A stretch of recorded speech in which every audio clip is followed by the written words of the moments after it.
Assalamualaikum warahmatullahi wabarakatuh. Alhamdulillah wassalatu wassalam ala Rasulillah wa ala alihi washabihi wa man wala.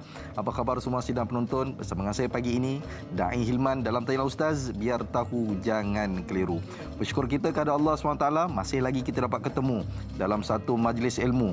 Dengan jangan lupa untuk kita sama-sama untuk mensyukuri dua nikmat Tuhan yang sangat besar kehidupan kita pada pagi ini, iaitu nikmat iman dan juga nikmat Islam. Dan kita pohonkan nikmat ini berkekalan sehingga ke akhir nyawa kita, insya-Allah. Amin amin ya rabbal alamin. Kita masih lagi dalam tempoh SOP ataupun PKP diperketatkan. Saudara, sahabat penonton semua, bila kita cakap pasal SOP ni, kita kena ingat sekarang ni kes mencanak-canak naiknya. Jadi kita perlu berhati-hati. Berhati-hati dalam keadaan macam mana kita menjaga SOP kita. Jadi saudara, sebelum kita mula perbincangan kita pada hari ini tajuk kita dahsyat, iaitu penipuan dan kezaliman. Inilah dunia, tuan-tuan. Hari ini kita nak buat satu usaha dia, kita nak belajar mengenai penipuan dan kezaliman. Jadi jangan lupa untuk kita ajak ahli keluarga kita di rumah. Kita buatkan satu usaha dakwah, kita ajak mereka untuk datang ataupun hadir kat depan TV, belajar sesuatu pada pagi ini. Kadang-kadang kita nak sampaikan ilmu ni, kadang-kadang kita tak mampu. Jadi ada platform macam ni, kita gunakan sebaik mungkin, insya-Allah. Baik, sebelum kita bagi tahu siapakah ahli panelnya, tuan-tuan dan puan-puan, suka untuk kita ingatkan sekali lagi, bila mana dalam keadaan kes yang tinggi ini, kita nak tahu apakah status terkini COVID-19. Baik, kita lihat semalam ada 6,976 kes baru, iaitu kes catatan yang tertinggi, dan juga kita dapat lihat 49 kematian baharu, yang mana ini pun yang paling tinggi setakat ini. Jadi kita berwaspada, insya-Allah. Baik, hari ini tajuk kita, tuan-tuan dan puan-puan, penipuan dan juga kezaliman. Bersama dengan kita pagi ini ahli panel kita, iaitu Al-Fadil Ustaz Jazlan Abdullah. Apa khabar Ustaz? Sihat? Alhamdulillah, Ustaz. Syukur kepada Allah. Alhamdulillah. Saya rindu dengan Ustaz sebenarnya. Saya pun. Baik. Alhamdulillah Ustaz dan juga sahabat penonton semua. Kita bersiaran langsung di TV3 dan juga TV9. Jadi sekiranya ada persoalan, boleh terus hubungi kita di talian 18881677 ataupun terus ke Facebook kami, Tanyalah Ustaz TV3, dan jangan lupa untuk kita kongsikan siaran langsung Facebook kita, siaran langsung Facebook Tanyalah Ustaz di Facebook masing-masing, insya-Allah. Baik. Tanpa selangkan masa, pagi ini bila disebut pasal penipuan dan kezaliman, saya kira ramai di antara kita hari ini pernah tertipu ataupun pernah menipu, dan juga pernah dizalimi ataupun mungkin telah menzalimi sesuatu. Jadi kita nak belajar hari ini, kita mulakan perbincangan kita, mukadimah perbincangan kita dengan soalan di Facebook, insya-Allah. Baik, kalau kita lihat di sini yang bertuah pada pagi ini, Rohaya Arifin. Assalamualaikum Ustaz dan Da'i. Waalaikumsalam warahmatullahi. Moga dalam kasih sayang Allah. Penipuan dan kezaliman ini dua perkara yang berkait rapat. Menipu untuk memuaskan diri agar segala niat terlaksana. Kezaliman pula sanggup berbuat begitu tanpa memikirkan apa yang akan dialami oleh orang yang dizalimi. Namun mereka lupa doa-doa orang yang ditipu juga dizalimi itu diangkat oleh Allah Subhanahu Wa Taala. Soalan saya, kenapa harus ada sikap begitu Ustaz? Sedang kita sudah diajar sejak dari kecil, jangan menipu, juga menzalimi sesiapa. Kita harus saling mengasihi sesama saudara. Adakah sikap begini juga melalui keturunan? Mohon pencerahan Ustaz, biar tahu jangan keliru. Daripada Ra Sekincan. Masya Allah. Ustaz, baik, soalan yang bagus Ustaz. Bila mana kita sebut pasal kezaliman, penipuan ini, dia tanya adakah benda ini keturunan ataupun bagaimana Ustaz? Silakan. Baik. Bismillahirrahmanirrahim. Assalamualaikum warahmatullahi wabarakatuh. Da'i Hilman, sedang menonton muslim-muslimat yang dirahmati Allah sekalian. Alhamdulillah, pertama kalinya sama-sama kita panjatkan syukur kepada Allah SWT pada pagi yang mulia ini dapat kita berhimpun dan berkumpul dalam program Tanyalah Ustaz, biar tahu jangan keliru. Mudah-mudahan kita semua diberkati oleh Allah Subhanahu Wa Taala, dan bersyukur kita di atas segala nikmat yang telah Allah kurniakan kepada kita. Allah masih panjangkan umur kita, khusus dalam mentaati Allah. Allah masih kurniakan kita rezeki halal, banyak lagi baik. Allah masih kurniakan kita berbagai kesembuhan nikmat, masih juga diberi makan, pakai, kesihatan dan berbagai kesembuhan nikmat, khusus nikmat iman, nikmat Islam dan nikmat beramal itu sendiri. Mudah-mudahan yang berkata-kata ini dan mendengar kata-kata ini, kita semua menjadi hamba Allah yang bersyukur, dan kita bermohon kepada Allah mudah-mudahan kita semua jauh dari bersifat kufur kepada Allah Subhanahu Wa Taala. Amin. Baik, hari ini kita membincangkan tajuk iaitu penipuan dan kezaliman dosa yang susah terampun. Tadi macam tadi lah Dai Hilman kata, kita ni makin tua kadang-kadang awak baru nak belajar kena tipu. Dan kita ni dah lama kena tipu dah. Awak baru nak belajar kena zalim. Kita memang zalim bertindih-tindih dah ni. Jadi itu benda, itu kehidupan. Sebab itu saya nak tegaskan di sini satu perkara yang paling besar, antara sifat yang tak boleh ada pada diri orang mukmin ni, orang muslim, iaitu apa? Penipuan dan kezaliman. Kerana apa? Kerana penipuan dan kezaliman ni iaitu dia merupakan satu perbuatan yang keji, satu perbuatan yang hina, dan dia termasuk dari golongan orang yang melakukan dosa-dosa yang besar.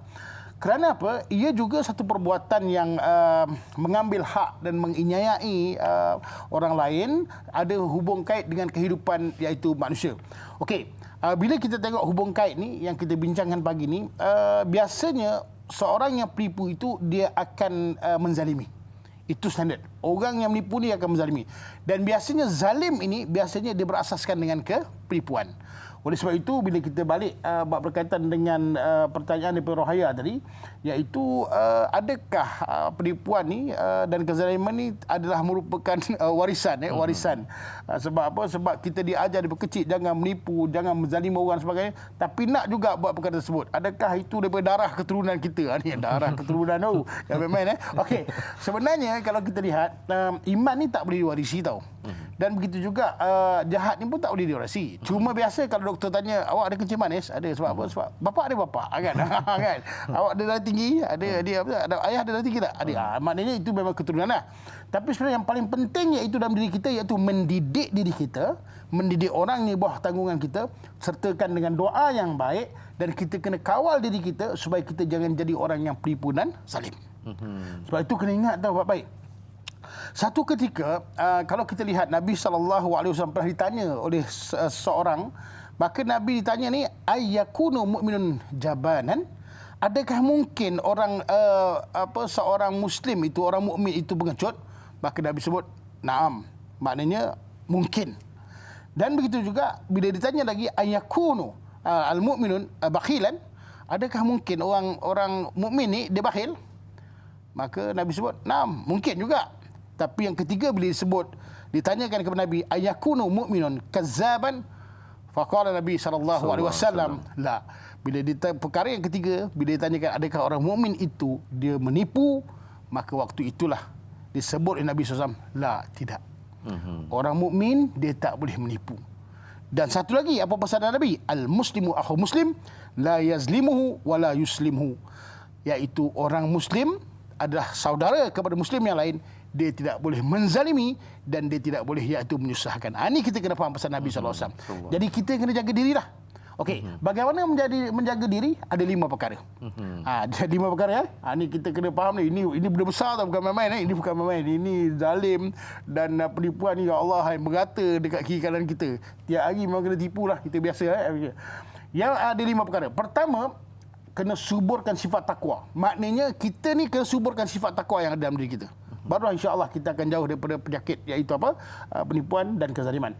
Dan yang kedua, istiqamah dengan lisan yang benar. Yang dicakap yang betul je. Kalau kita cakap yang betul je, maka waktu tu insya-Allah kita tak akan berlaku zalim. Contoh, isteri tanya, dah kahwin lagi bang? Nak jawab apa? Tak jawab. Oh, luar biasa soalan. Ini kita tanya biasa kan, agak biasa. Ini contoh. Contoh dia luar biasa. Kan kita ni luar biasa punya tanya kan. Macam nak jawab. Okey, itu contoh yang kedua. Yang ketiga, bersihkan diri daripada apa? Minta ampun dan bersihkan harta dengan memulangkan hak. Ini yang ketiga penting. Makna kita kena bersihkan diri dengan minta ampun kepada Allah. Minta ampun kepada manusia kita tipu. Dan kita kena memulangkan hak. Itu bukan main-main tau. Kita dah curi 15,000, 20,000, 100,000, macam nak pulangkan balik tu? Agak-agak macam mana tu? Buka macam mana? Ada buka. Okey. Itu yang ketiga. Yang keempat, kita ni macam mana jadi baik, iaitu apa? Istiqamah dalam majlis ilmu. Kerana ilmu ini dia akan merawat iaitu akal dan minda kita. Jangan tinggal majlis ilmu. Jangan tinggal majlis ilmu. Dan yang kelima, yang akhirnya iaitu apa? Berkawanlah dengan orang yang baik. InsyaAllah kita akan hidup dalam suasana yang baik. Oleh sebab itu 5 perkara ini kita kena jaga untuk supaya kita jauh daripada sifat iaitu apa? penipuan dan kezaliman. Wallahu a'lam. Ya. Tuan-tuan dan puan-puan mati Allah sekalian, itu mukadimah daripada Al-Fadhil Ustaz daripada soalan Nur Rohaya Arifin. Jadi kita dah belajar sedikit sebanyak. Kalau kita cakap kita darah perwira, darah pahlawan, insya-Allah. Tapi kalau darah kezaliman dan penipuan tu belum tentu lagi, insya-Allah. Baik, kita nak ambil satu pemanggil yang bertuah juga pada pagi ini. Assalamualaikum warahmatullahi wabarakatuh. Assalamualaikum, sebelum talian. Okey, soalan saya. Ya. Okey, bagaimana kesan amal ibadah dalam kehidupan seharian bagi mereka-mereka yang terlibat dengan penipuan dan kezaliman? Itu soalan saya pagi ini. Terima kasih Ustaz. Assalamualaikum warahmatullahi wabarakatuh. Waalaikumsalam warahmatullahi wabarakatuh. Terima kasih kepada Tuan Ismail Maisa pada Sungai Buloh. Soalan yang bagus, Ustaz. Macam mana efek dia, Ustaz, ataupun dia punya kesan daripada orang yang melakukan ibadah tapi dia melakukan kezaliman dan juga penipuan? Silakan. Baik. Bismillahirrahmanirrahim. Encik Ismail. Baik, soalan itu sangat baik. Macam mana kesan dia? Kesan ni kita tengok besar, kesan pada diri. Sebab itu kalau kita lihat disebut dalam surah Al-Baqarah ayat 57, iaitu auzubillahi minasyaitanirrajim. Wa ma zalamuna walakin kanu anfusahum yazlimun. Dan tidaklah mereka menginyai kami. Susah nak disebut, kan? Takkan tetapi mereka menginyai diri mereka sendiri, yakni mereka telah menginyai diri sendiri dengan sifat-sifat yang keji. Sebab itu kalau seorang ini, kalau kita lihat, dia solat bagus, puasa number one, champion, pergi haji, umrah dan sebagainya, tapi menipu. Macam mana hal keadaan dia? Pertama, Allah tarik keberkatan dalam hidup dia. Apa yang dikatakan keberkatan? Iaitu disebut ziyaratul khair, ditambah ditarik kebaikan. Dia buat baiklah macam mana pun, sebenarnya buat baik itu bukan mendatangkan kebaikan. Buat baik itu mendatangkan keburukan. Orang pergi haji, dia pergi haji, tapi hajinya dapat mabrur, dia dapat haji yang riak dan takabur. Orang solatnya dapat solat yang sempurna, tapi dia dapat solat yang lagu, yang tak ada apa-apa lah. Begitu orang puan dapat puasa, dapat raya, dapat ibadat, dapat Lailatul Qadar, tapi dia puasa tak dapat raya. Tak dapat raya, macam ni, tak dapat raya. Maknanya benda tu dia tak akan dapat, tak ada keberkatan. Satu. Yang kedua, bila mana perkara ini berlaku, dia memang menipu dan dia memang menzalimi orang. Dia ibadatlah macam mana? Sebenarnya Allah tak bagi nikmat ibadah. Hanya berpura-pura lah. Ini memang banyak kita tengok orang menipu ni. Ya Allah, dia akan menipu ni, dia nak tipu bapa mentua, solat depan bapa mentua. Nak tipu nak zalim orang, dia akan buat baik kat orang, tapi nak zalim, dia tak ada apa-apa. Maknanya dia akan hilang nikmat dan ibadah. Itu yang kedua. Dan yang ketiga iaitu apa?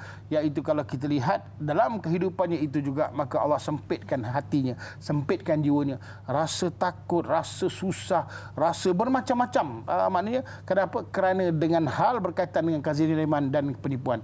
Kita tak tipu orang, kita tak takut jumpa orang.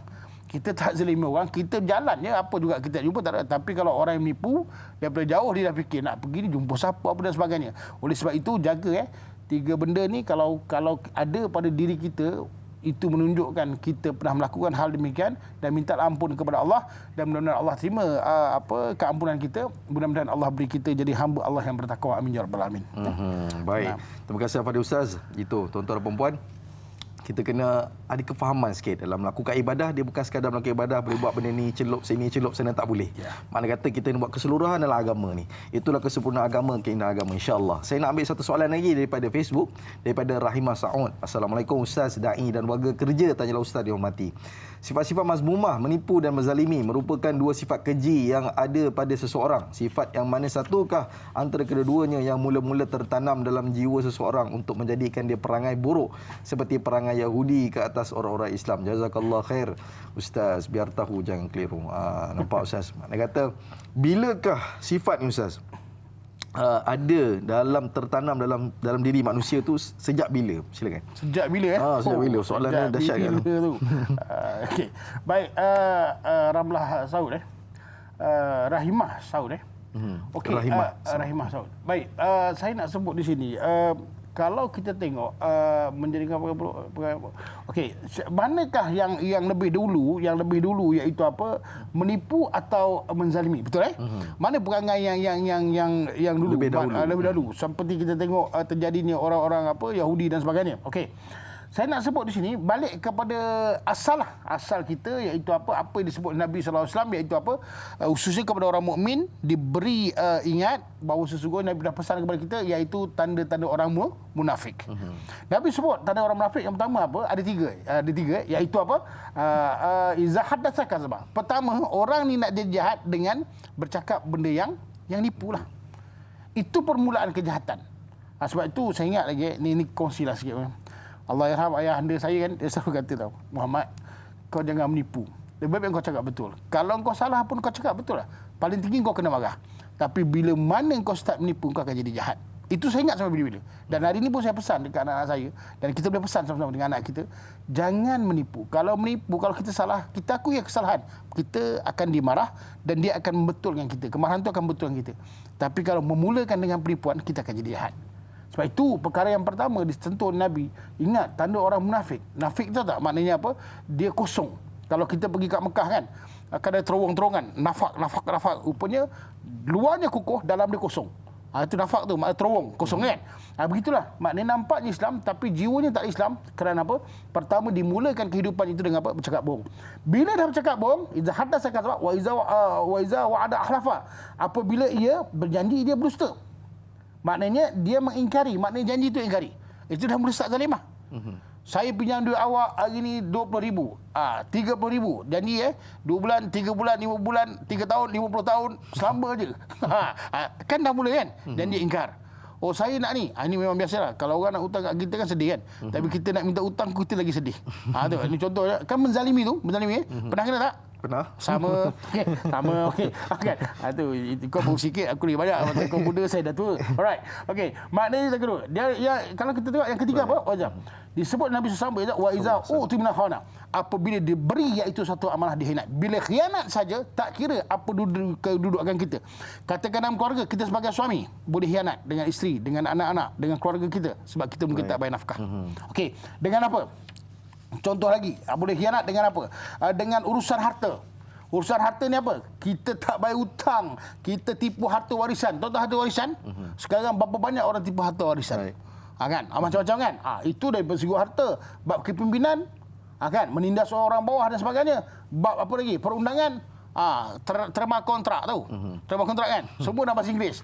Muka Jawa ni suruh baca kat bahasa Inggeris. Memanglah habis. Kena buka kamus 3 hari baru faham. Dan kita tengok juga dalam urusan apa? Muamalat, tipu daya dan jual beli dan sebagainya. Jadi kita kena ingat hal berkaitan tersebut. Bermula dengan penipuan, akhirnya dia akan jadi kezaliman. Contohlah dan ingatlah apa pesan Nabi SAW, iaitu tanda-tanda munafik.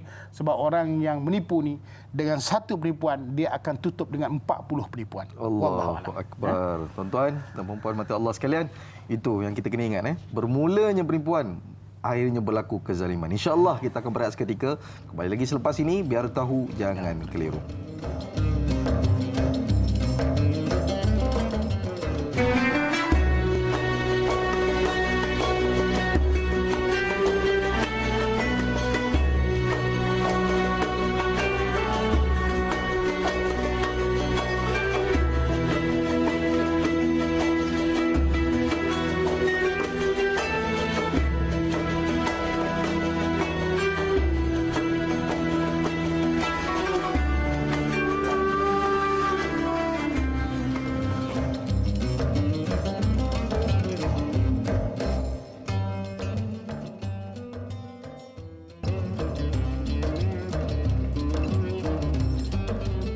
Alhamdulillah, kembali kita lagi dalam majlis ilmu Tanyalah Ustaz, biar tahu jangan keliru. Terima kasih buat penonton setia Tanyalah Ustaz, biar tahu jangan keliru.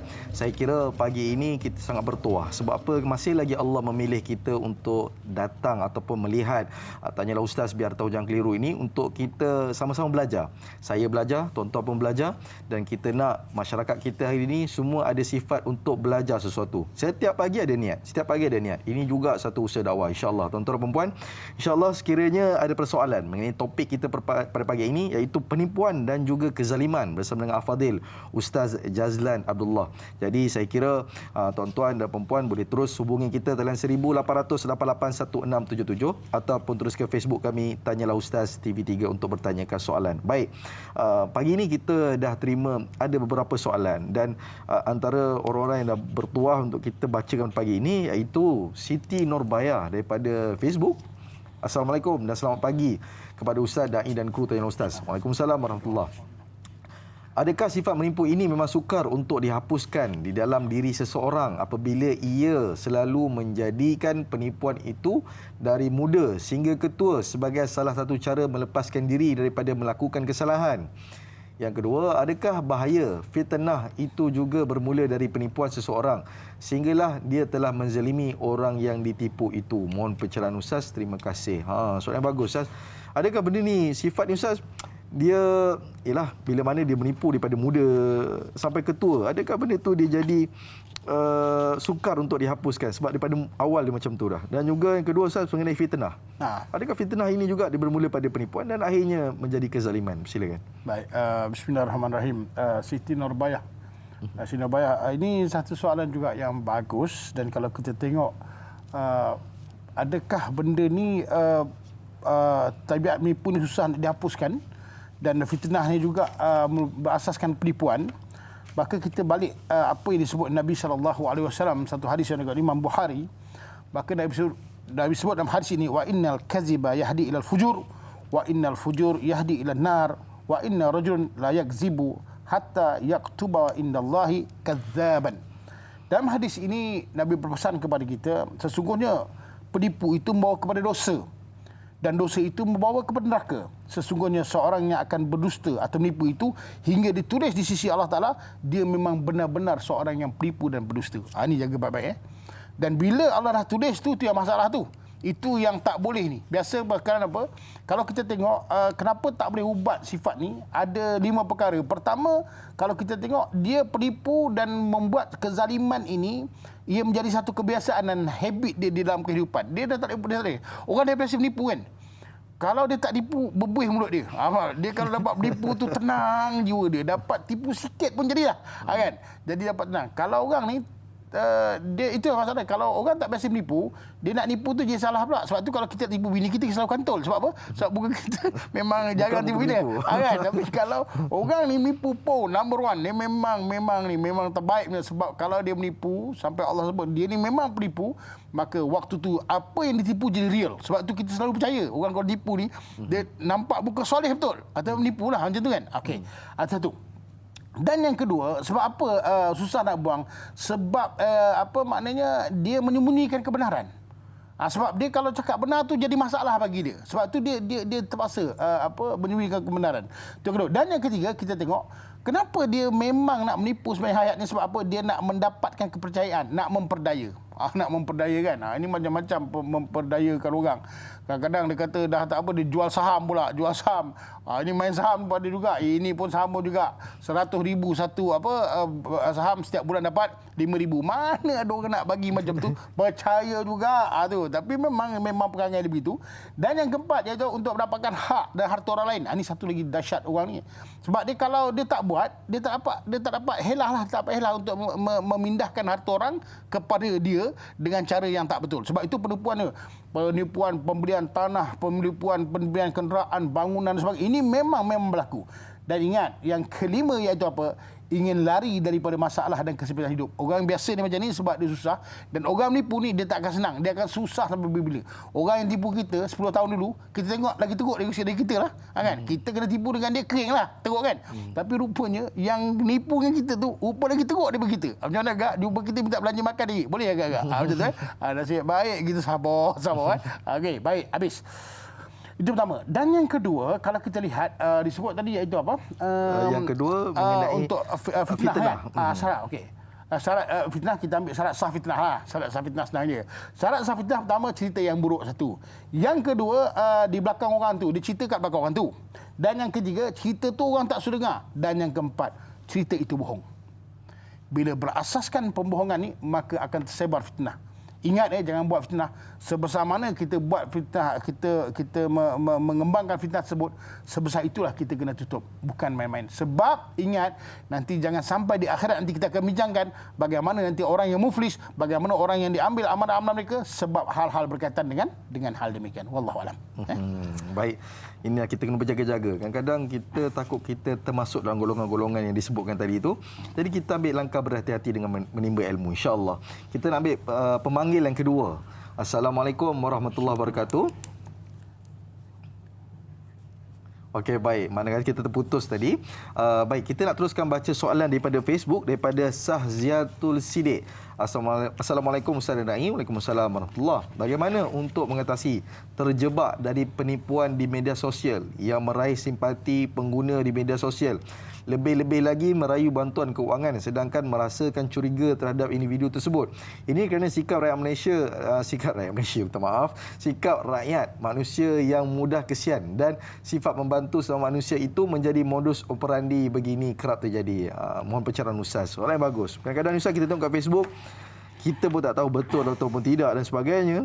Bagaimana Ustaz? Kita nak, adakah bantu saja ataupun memang masyarakat menipu ni kita bagi satu nasihat? Bagaimana Ustaz? Silakan. Setiap kali baca soalan ni kan, saya akan senyum sebab semua memang lagar dekat batang hidung kita lah. Sebab dia memang selalu, Ustaz, saya sekarang susah gini-gini, anak saya nak bersalin, bini saya nak bersalin, kurang duit apa 500 bagi 500. Lepas tu, ni pula dia kena operasi pula, tambah 1000 pula kan.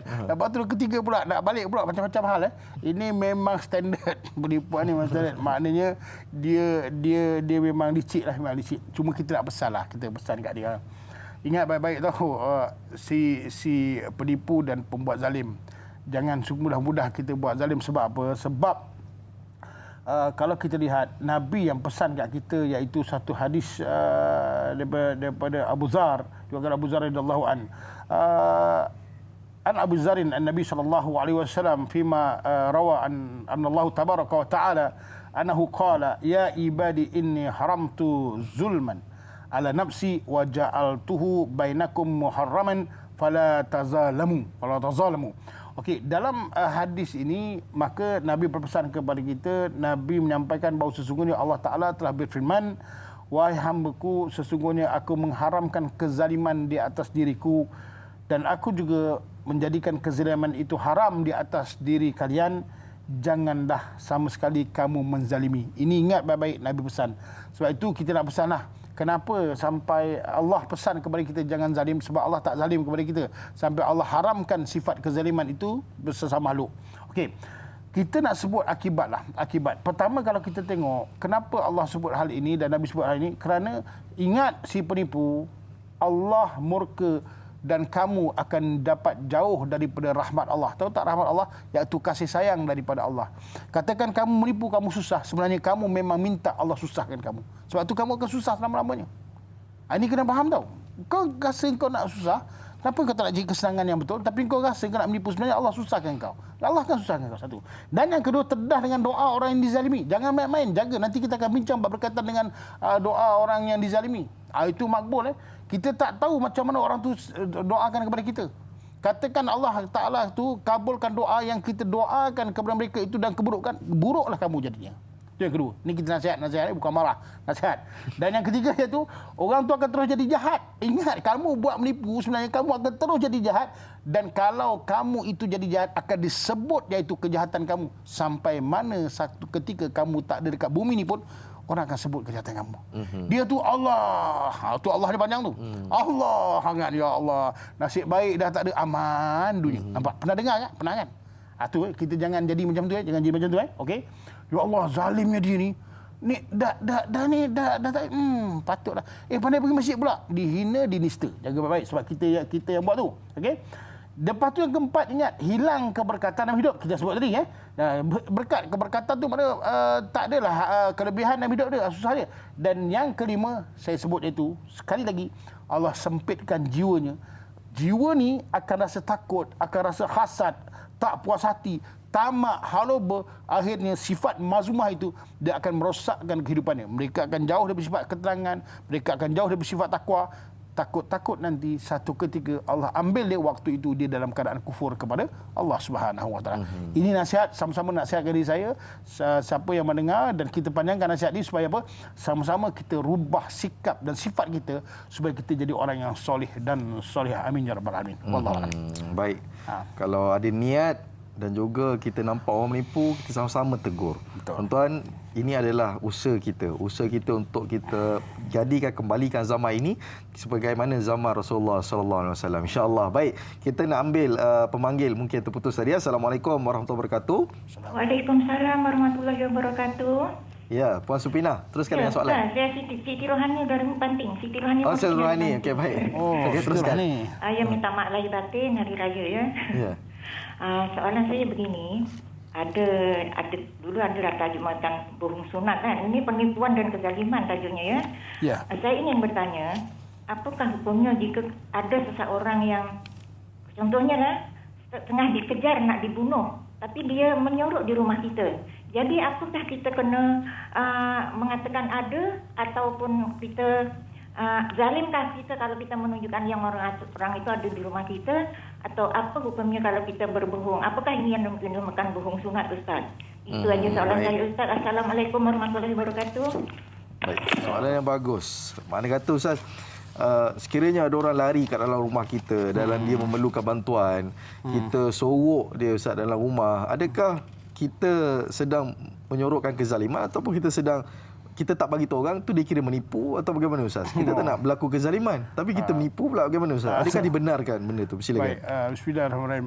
Puan Siti Rohani dari Yusof dari Banting. Ini dahsyat ni, cerita dahsyat ni, macam cerita dalam filem pula membunuh, suruh kat rumah. Tak apalah, mungkin ini keadaan yang kita nak tahu dan kita nak bincangkan, dan fokus kepada macam mana boleh kita, bukan saya sebut tak suka menipu lah, maknanya maslahah. Mana yang diberi rukhsah untuk kita boleh, iaitu bercakap benda yang tidak benar. Okey. Kalau kita lihat Nabi sallallahu alaihi wasallam berpesan kepada kita satu hadis yang juga Imam Muslim. Kalau kita tengok Nabi disebut oleh Ibn Shihab, dia tidak mendengar rukhsah ataupun maknanya kebolehan untuk berdusta ataupun iaitu tidak bercakap benar ini, melainkan dalam 3 hal. Pertama, dalam peperangan. Dalam peperangan tu maknanya dalam keadaan yang sulit lah. Mungkin tadi dalam keadaan yang sulit, mungkin orang tu tak bersalah, maka disorokkan. Mungkin boleh kita masukkan dusta dalam peperangan. Dusta peperangan maknanya apa? Kalau peperangan maknanya katakan tentera kita kat sini, kita kena tangkap, tak boleh kita cakap kita kat sini, matilah semua tentera kita kan. Jadi itu dia panggil disebut disebut maslahah kot. Maknanya bolehlah kita tak benar bercakap dalam hal iaitu berkaitan dengan peperangan ataupun dalam perkataan keadaan-keadaan yang getir. Yang ke satu. Dan yang kedua, boleh juga iaitu bercakap benda tak berani dengan dengan untuk mendamaikan mana-mana pihak yang sedang bertelingkah. Mana contohnya suami dengan isteri gaduh, adik-beradik gaduh, kita boleh maknanya cakap sebenarnya adik kau kisah salam kat kau. Mana ada macam mana. Maknanya kita boleh bercakap hal demikian supaya untuk membaiki dua-dua hubungan. Katakan bini dia lari balik kampung, kita cakaplah, kau tahu aku tengok bini kau kat kampung tu dah tergulik-gulik dekat atas laman tu, panggil kau Karim. Lepas tu kita balik jumpa bini dia, kau kesian laki kau tu dekat cubang bergayut dekat pagar tu, timah kan. Sebenarnya tak ada pun, laki dia tidur berdengkur pun, bini pun. Tapi kenapa kita sebut? Sebab dibolehkan untuk memperbaiki hubungan antara dua yang bersengketa. Okey. Dan yang ketiga, boleh yang disebut Nabi SAW, iaitu seorang suami bercakap benda yang tak betul, tapi sebenarnya untuk menghindari keburukan dan untuk mencetus kebahagiaan. Contoh, dia masak, isteri kita masak kan. Sedap bang. Ya Allah, sedap, betul sedap ya. Sedap kan. Sebenarnya tak sedap pun. Sebab apa kita cakap sedap? Supaya menjaga keharmonian. Okey. Ini okey tak? Okey. Tapi sebenarnya tak okey pun. Tapi kerana apa? Kita ambil masa untuk mengokeykan benda tersebut. Jadi ada 3 perkara yang boleh, iaitu apa? Ketika peperangan boleh kita cakap benda tak betul, iaitu untuk memperbaiki 2 orang berseketa, dan yang ketiga iaitu apa? Suami dengan isteri lah, hubungan untuk tidak menggeruhkan keadaan. Tapi jangan buat kerja pula, kan? Macam tadilah, kau pergi terbang kat tempat-tempat lain, abang dah kahwin? Saya belum. Sebenarnya saya nak memurnikan keadaan rumah tangga. Itu benda yang berbeza. Jangan ambil semua perkataan yang kita lihat, kita ambil pada kita untuk menyelamatkan diri kita. Tak. Ini untuk iaitu apa? Menyuburkan atau meraih kebahagiaan. Isteri kan tanya kita, bang, saya lawa tak? Kan? Dalam hati aku, ya Allah, lawa sungguhlah engkau. Lawa sungguhlah engkau tu. Lawa lah tu. Supaya membahagiakan, meraihkan kebahagiaan. Wallahualam. Baik. Mungkin ada beberapa helah dalam kehidupan kita dalam Islam ini, tapi bukan untuk dimanipulasi. Itu kita kena ingat. Betul. Jadi insya-Allah kita akan berehat seketika. Kembali lagi selepas ini, biar tahu jangan keliru.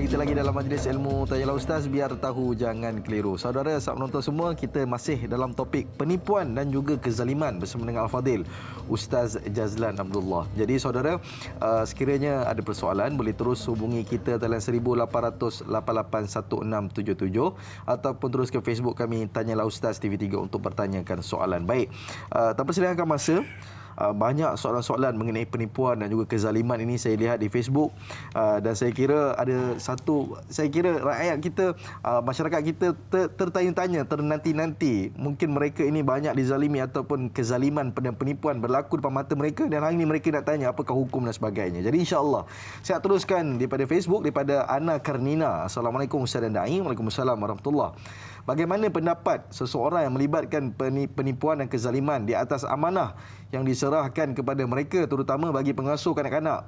Kerana ada yang pegang amanah ini semata-mata inginkan duit sehingga menipu dan menzalimi emosi dan fizikal kanak-kanak tersebut. Mohon penjelasan Ustaz. Ustaz, inilah apa orang kata kerisauan ibu bapa. Cuma saya pun yang muda-muda ni kadang-kadang risau nak hantar anak kat babysitter dan sebagainya kerana berlakunya kezaliman Ustaz. Mereka nak duit tapi tidak menjaga anak dengan penuh kasih sayang. Bagaimana kita nak bicara hal ini Ustaz? Silakan. Baik. Bismillahirrahmanirrahim. Ini perkara yang tak lekang daripada kehidupan kita. Hari-hari, saban hari ada cerita-cerita penderaan dan sebagainya. Amat memilukanlah, satu. Dan yang kedua, kita sebagai orang Islam patut tak berlaku benda-benda ni. Kita campak budak tu, kita ikat budak tu, kita bagi dia apa ubat batuk supaya tidur sepanjang hari. Benda-benda ni yang selalu kita dengar, dan benda ni lah yang realiti, yang benda yang berlaku. Tak semua tapi kebanyakan yang tidak bertanggungjawab. Cuma satu saya nak sebut, bagi pengasuh ni kita kena satu ingat apa yang Nabi pesan kepada kita. Satu hadis Nabi yang daripada Ibn Hibban, Nabi sebut, man ghasyana falaysa minna. Barang siapa yang menipu, ingat barang siapa menipu, maka dia tidak termasuk golongan kami. Ingat baik-baik tau. Kalau dah Nabi sebut tak termasuk golongan kami, kita nak duduk kat mana tu? Sebab itu kena faham. Kalau kita lihat satu konteks yang kita bincangkan, yang susah terampun ni kerana apa? Bila dah Nabi sebut bukan daripada kami, termasuk golongan kami. Maknanya Nabi tak ajar kita menipu. Sampai Nabi sebut kau tak termasuk golongan ni. Sebab apa? Golongan orang mukmin tak menipu. Dan yang kedua, kenapa kita sebut susah terampun? Sebab dosa kita dengan Allah Ta'ala, walaupun macam mana banyak sekalipun, bila kita istighfar dan minta ampun kepada Allah Ta'ala dengan bertaubat dan sahih, insya-Allah Allah ampunkan. Tetapi dengan manusia ni macam mana? Manusia ni kita belum tahu manusia itu memaafkan kita, mengampunkan kita. Itu satu. Dan kedua, bukan mudah kita nak mengembalikan hak. Itu kita kena faham. Oleh sebab itu nasihat saya kepada semua iaitu yang terlibat berkaitan dengan apa? Dengan penjagaan kanak-kanak dan sebagainya. Ada 5 benda saya nak sebut. Ingat sepatutnya kita semua kena tahu. Yang pertama apa? Kamu membuat pekerjaan tersebut syukur kerana dapat hasil yang halal. Ingat tahu, mak bapak yang bayar untuk jaga anak kita, anak dia orang tu, itu rezeki yang halal. Patut kita bersyukur Allah, kita kena naikkan martabat tu sebab dia bagi kita rezeki yang halal. Satu. Ini bukan main-main tau. Sebab itu jangan abaikan. Membayar tu dengan rezeki yang halal. Kita dapat pun rezeki yang halal. Yang kedua apa? Dapat pahala kerana meringankan bebanan orang. Dia hantar kepada kita ni sebagai penjaga sebab apa? Sebab nak dia banyak urusan. Dia tumpangkan anak dia tu kerana apa? Kerana kita dapat pahala sebab kita meringankan bebanan dia. 2. Dan yang ketiga, Allah pilih dia tu, mana tu untuk kita jadi pendidik dan pembimbing. Anak-anak yang datang tu Allah pilih tahu, bukan suka-suka. Mai-mai anak awak saya jaga. Tiba-tiba. Tak ada. Allah datangkan kepada kita sebab Allah yang datangkan kepada kita supaya kita dapat membimbing dan mendidik anak tersebut. Mak bapak dia mungkin sibuk dan sebagainya. Yang ketiga. Dan yang keempat, ingat. Setiap tanggungjawab yang kita ambil akan dipertanggungjawabkan di depan Rabbul Jalil nanti. Ini kita kena faham. Sebab itu berhati-hati. Saya kena berhati-hati. Siapa juga yang terlibat hal ini kena berhati-hati. Dai Hilman, kita sama-sama. Dan yang kelima iaitu ingat. Sifat pengasuh mesti ada seperti mana yang disebut oleh Nabi SAW dalam catatan saya, ma la yarham wala yurham. Siapa yang tidak mengasihi, menyayangi, dia tidak akan dikasihi. Ingat tahu, kita bukan hanya minta kasih kepada makhluk, tapi kita minta kasih kepada Allah Taala. Jangan sampai Allah hilang kasih kepada kita. Sebab itu ingat, sesungguhnya Allah Subhanahu Wa Taala itu pun penyayang. Menyayangi hamba-hamba ni apa? Ar-Ruhama, iaitu yang penyayang. Sebab itu kita minta keberkatan usaha yang kita jalankan dan maknanya untuk menjaga anak-anak khusus dalam khathanah, iaitu penjagaan bayi dan sebagainya. Ini usaha yang murni, usaha yang baik. Teruskan usaha yang baik ini dengan kebaikan. Mudah-mudahan kamu semua akan diberkati oleh Allah SWT. Wallahu a'lam. Allahu Akbar. Tuan-tuan dan puan-puan, tanpa kita sedar kadang-kadang kita selalu belajar dan sebagainya, rupanya Islam itu penuh dengan kasih sayang. Ya. Orang yang beramal dengan agama Islam ini, dia penuh dengan kasih sayang. Jadi insya-Allah, lagi banyak kita belajar agama, lagi banyak kita kasih sayang kepada manusia dan kepada Allah Subhanahu Wa Taala. Insya-Allah. Baik, kita nak ambil pemanggil dari penonton kita lagi. Assalamualaikum warahmatullahi wabarakatuh. Siapa di talian? Assalamualaikum Ustaz Dai. Waalaikumsalam warahmatullahi. Saya Haji Harun daripada Pebadak, Kuala Terengganu. Okey, teruskan soalan Haji Harun. Saya ada soalannya macam ini. Kalau kita melihat satu maksiat berlaku di depan mata kita, contohnya berdoa dalam kereta. Kalau kita buat laporan kepada satu jabatan yang berkenaan, adakah kita menzalimi dia atau kita macam mana? Atau kita telah menzalimi dia atau macam mana? Boleh ulang sekali lagi soalan, Tuan Haji Harun? Soalan gini. Jika kita lihat satu maksiat berlaku dalam kereta. Okey, maksiat. Jadi apabila tu kita buat laporan kepada pihak yang wajiblah. Adakah kita menzalimi dia ataupun macam mana? Itu soalan saya pertama. Yang kedua, kalau kita melihat satu orang telah melakukan jenayah, katakan kita buat laporan kepada pihak polis, katakan dia dapat tangkap. Apa itu? Tiada bukti terlepas. Ada kita fitnah dia ataupun kita menzalimi dia. Itu saja soalan saya. Baik, terima kasih kepada Tuan Haji Harun atas soalan yang diberikan. Mengenai laporan Ustaz. Kadang-kadang kita ni buat laporan, yang saya faham daripada soalan daripada Tuan Haji Harun tadilah, ada dua persoalan ni. Satunya dia buat laporan kepada mungkin maksiat dan sebagainya, saya tak apa jelas tadi. Ya. Yang kedua mengenai kita buat laporan polis mengenai pelanggaran undang-undang. Adakah benda itu kita menzalimi orang di sekeliling kita atau bagaimana Ustaz? Baik. Silakan. Bismillahirrahmanirrahim. Ini Haji Harun, ini soalan yang baik tau. Sebab kadang-kadang kita nak melaporkan suatu perkara, kita dituduh kita jahat lah. Ini biasa. Dalam Islam kita kena tahu, iaitu kita ada wa ta'awanu 'alal birri wat taqwa. Pertama, kita diajak untuk melakukan kebaikan untuk tujuan dapat takwa. Ingat kita kena betulkan niat asal, kita nak buat satu perkara niat kerana Allah Ta'ala untuk tujuan kebaikan. Yang kedua, kita ada iaitu amal ma'ruf nahi munkar, iaitu membuat satu perkara-perkara yang baik dan mencegah kepada kemungkaran. Oleh sebab dua perkara yang kita disebut dalam Al-Quran ni, maka kita kena faham. Apa yang kita nak buat tu, kalau betul dia bercanggah dengan syarat Islamiah, maka waktu tu boleh. Itu ada hak bagi kita. Nak laporkanlah macam mana. Itu, dan kita tak boleh buat tindakan sendiri sebab kita tak ada kuasa. Jadi memang kita kena laporkan kepada pihak berkuasa. Dan sebenarnya kita bukan menzalimi dia. Kita nak memperbaiki keadaan itu.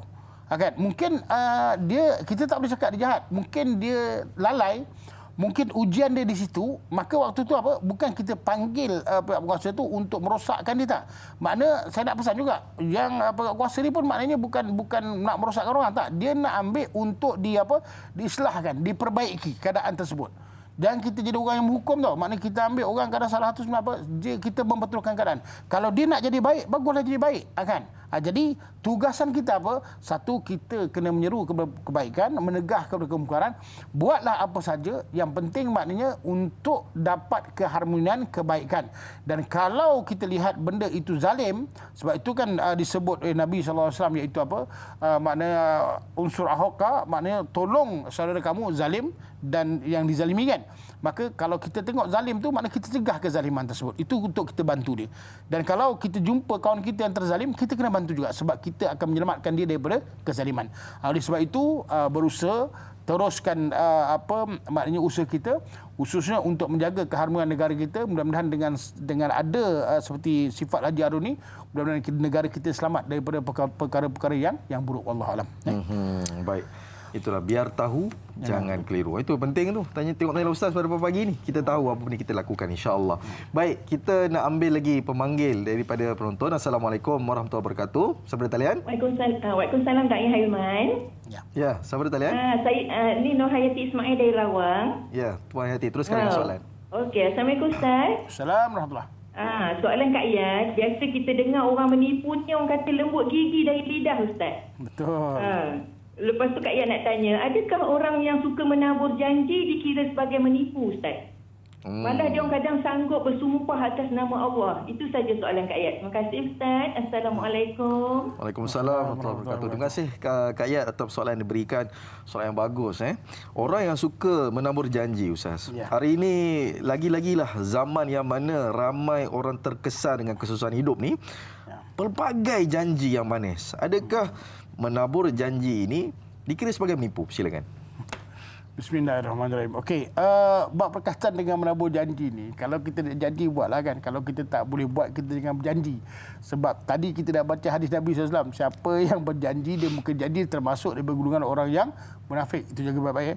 Memang kalau orang berjanji pun maknanya diri dia tu maknanya lebih lembut daripada gigi lebih lembut daripada lidah, kan. Maksudnya orang nak memperdaya. Sebab itu sikap kita kena perbaiki. Kita kena ingat tahu, maknanya masalah kadang-kadang berdepan dengan orang ni, orang yang nak menipu ni, sebenarnya berjanji ni, sebenarnya kalau kita tengok, kita yang kena buat persediaan. Pertama, orang ni dia pandai cari peluang kepada kita tahu. Kalau kita tengok kita ni jenis orang yang memang lemah, yang tak boleh buat apa-apa, maka waktu tu dia akan gunakanlah, dia akan ambil kesempatan tersebut. Ataupun kita ni orang yang baik sangatlah. Baik sangat, ya Allah, kita tengok makcik-makcik yang baik sangat, itulah yang banyak kena tipu. Kan? Jadi maknanya kita kena berjaga diri kita. Sebab apa? Sebab orang akan mengambil peluang, dengan peluang itu untuk merosakkan kita dan untuk merosakkan harta kita. Oleh sebab itu, bila kita mendengar suatu perkara, hendaklah kita dengar. Satu, dengar. Yang kedua, kita kena selidik betul-betul.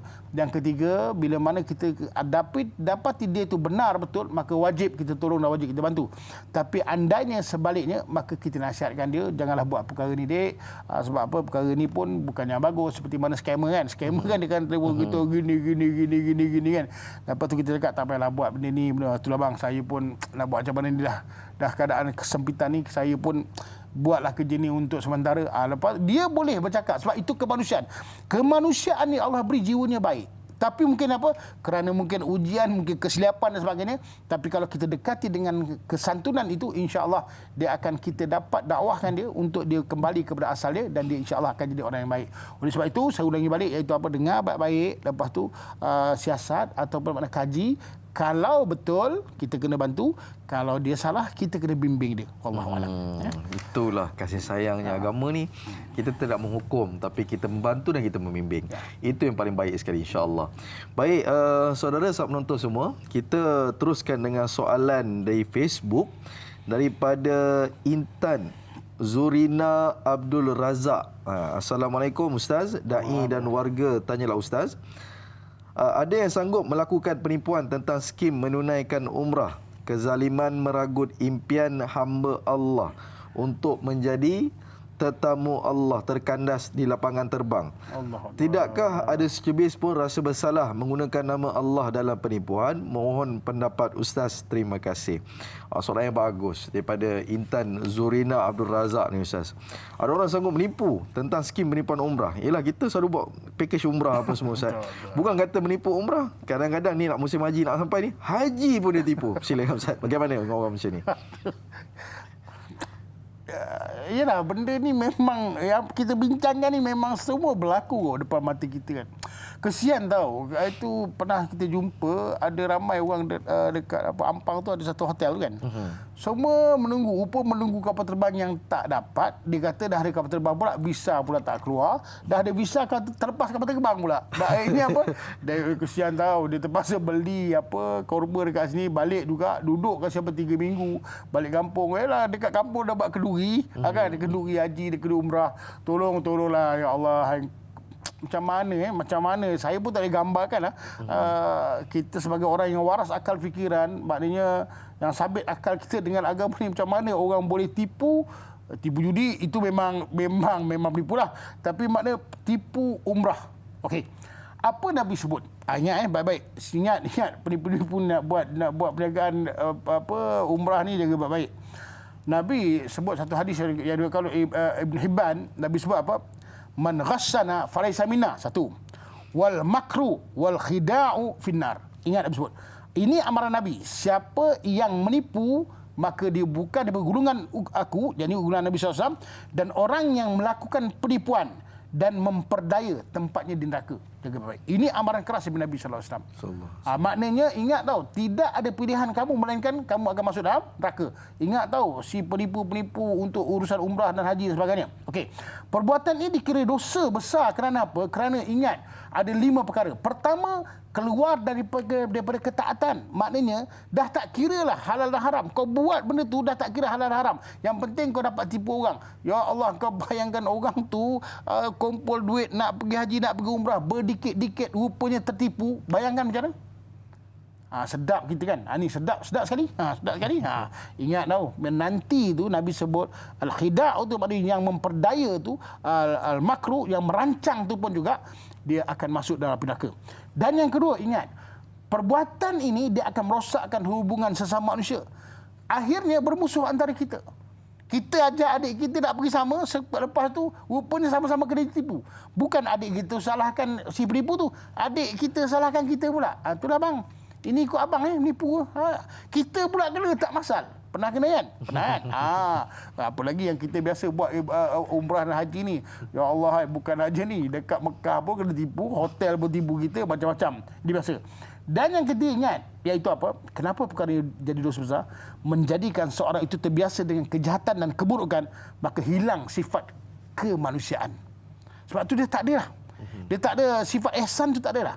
Yang boleh tipu, ditipulah. Tak kira makcik tu jalan sengit ke, jalan pakai tongkat ke, memang nak pergi haji dan umrah pun, tak apa. Yang penting dia dapat penipuan. Dia dah tak ada hilang sifat kemanusiaan. Ini jaga baik-baik tau. Orang dah hilang sifat kemanusiaan, dia akan bertukar jadi sifat kebinatangan. Okey, ini cakap ni bukannya kasar. Maknanya cakap pun bukan marah. Sama-sama kita ambil iktibar. Okey. Itu yang keempat. Dan itu yang ketiga. Yang keempat, dia akan menjadi penyakit budaya yang keji dalam masyarakat. Penindasan, keburukan, akhlak, dan akhirnya biasa orang tipu umrah.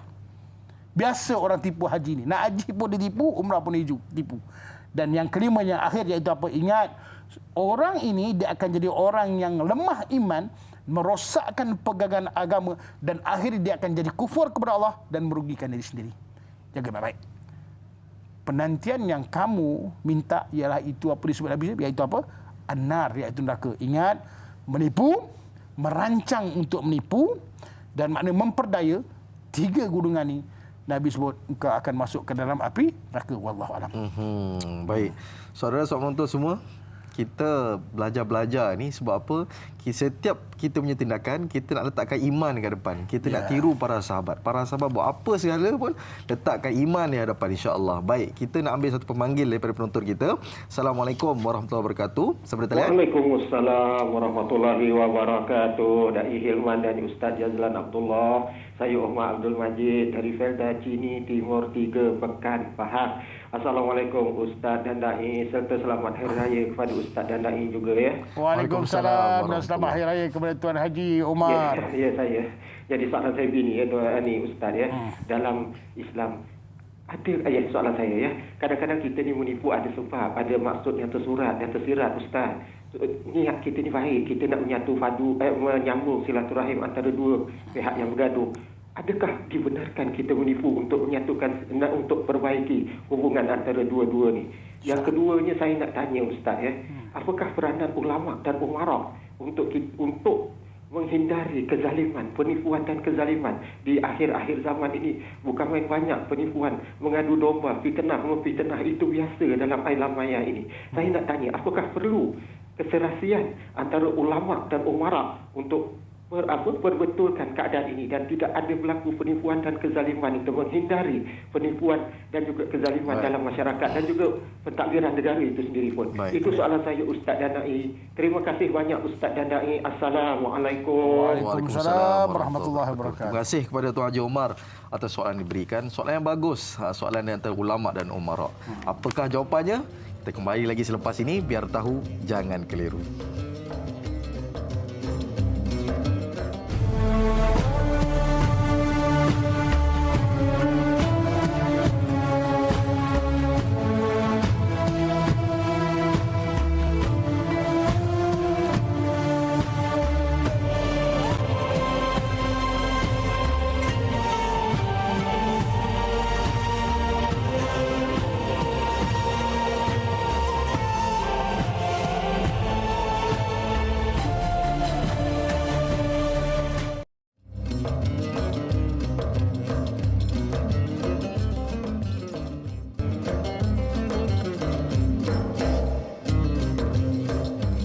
Alhamdulillah, kembali kita lagi dalam majlis ilmu Tanya Ustaz, biar tahu jangan keliru. Saudara, saya ingin mengucapkan tahniah.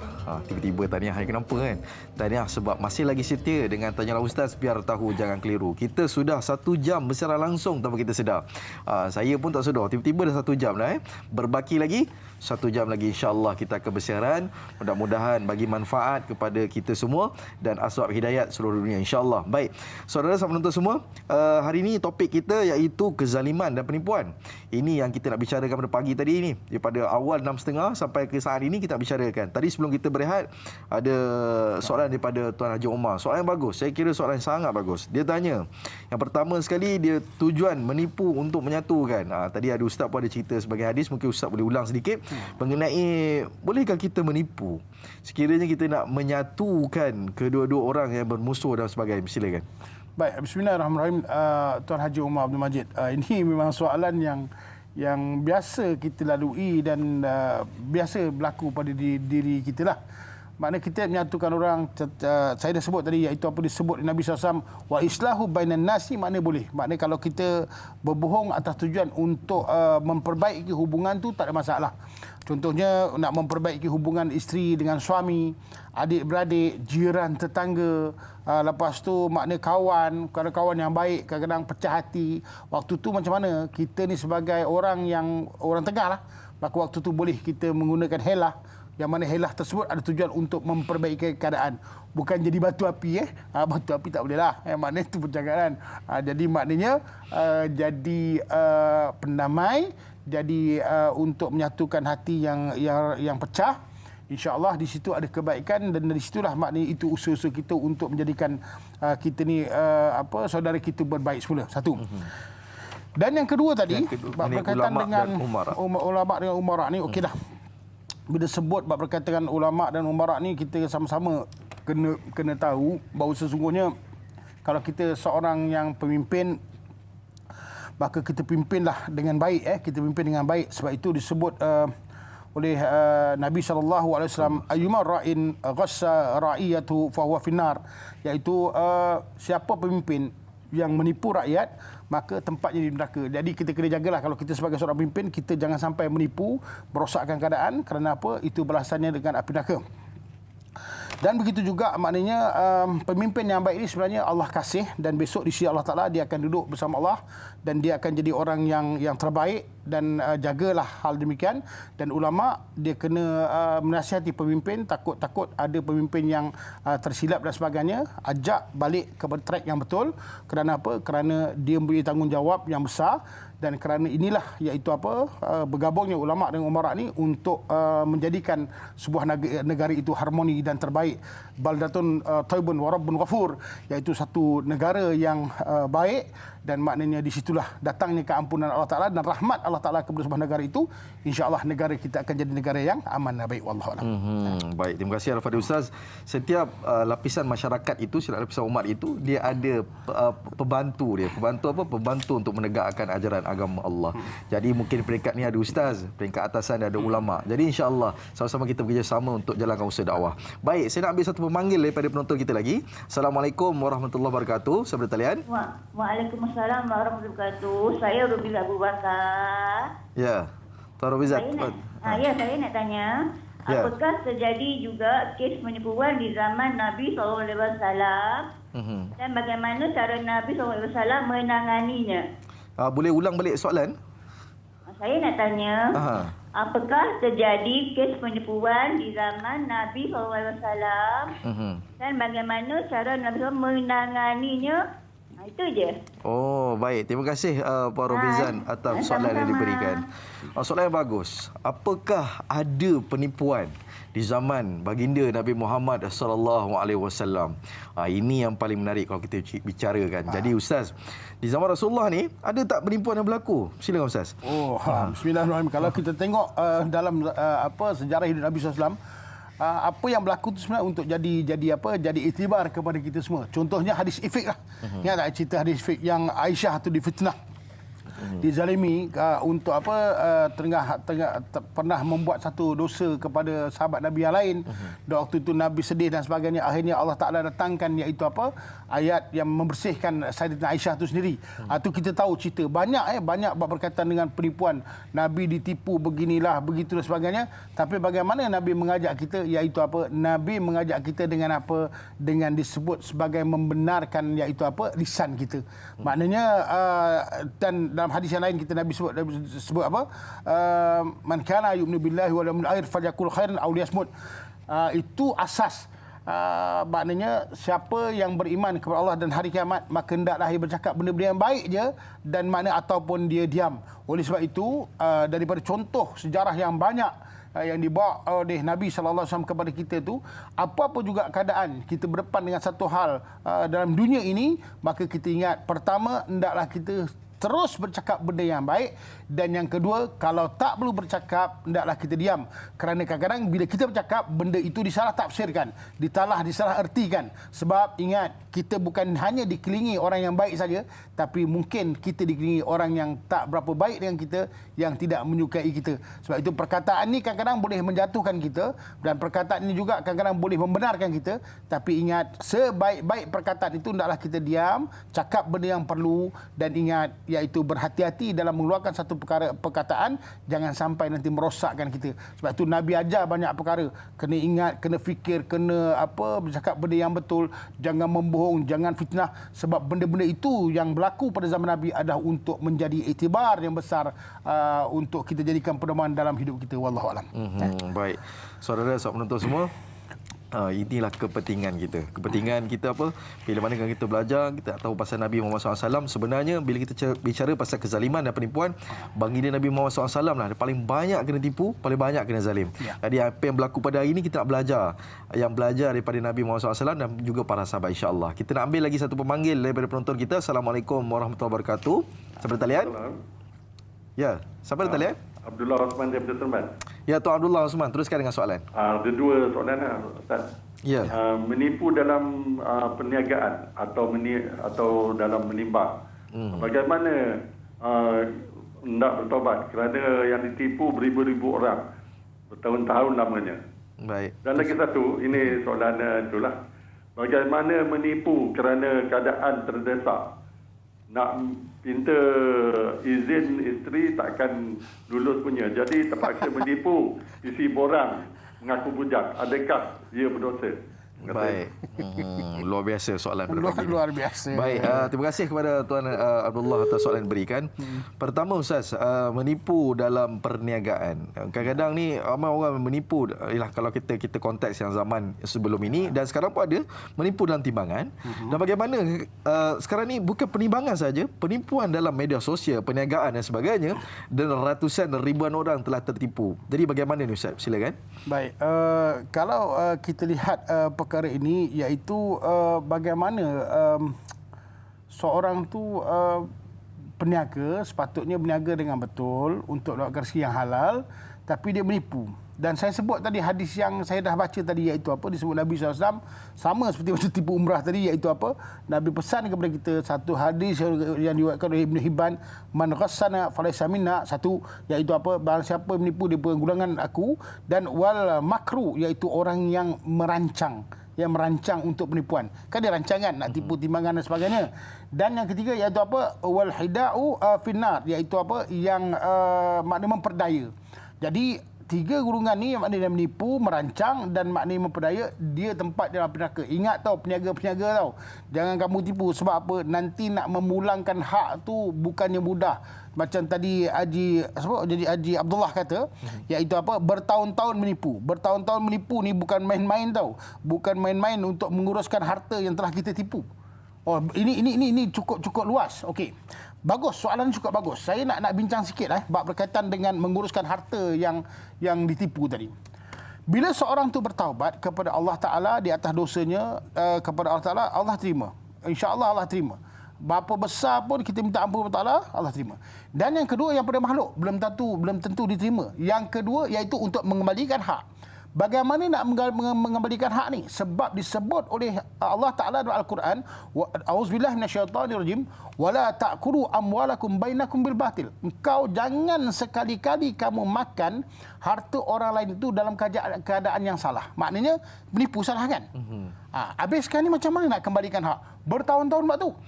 Sebab itu ingat apa Dr. Yusuf Qaradawi kata, iaitu ingat sesuatu yang haram itu tidak boleh dimiliki sebaiknya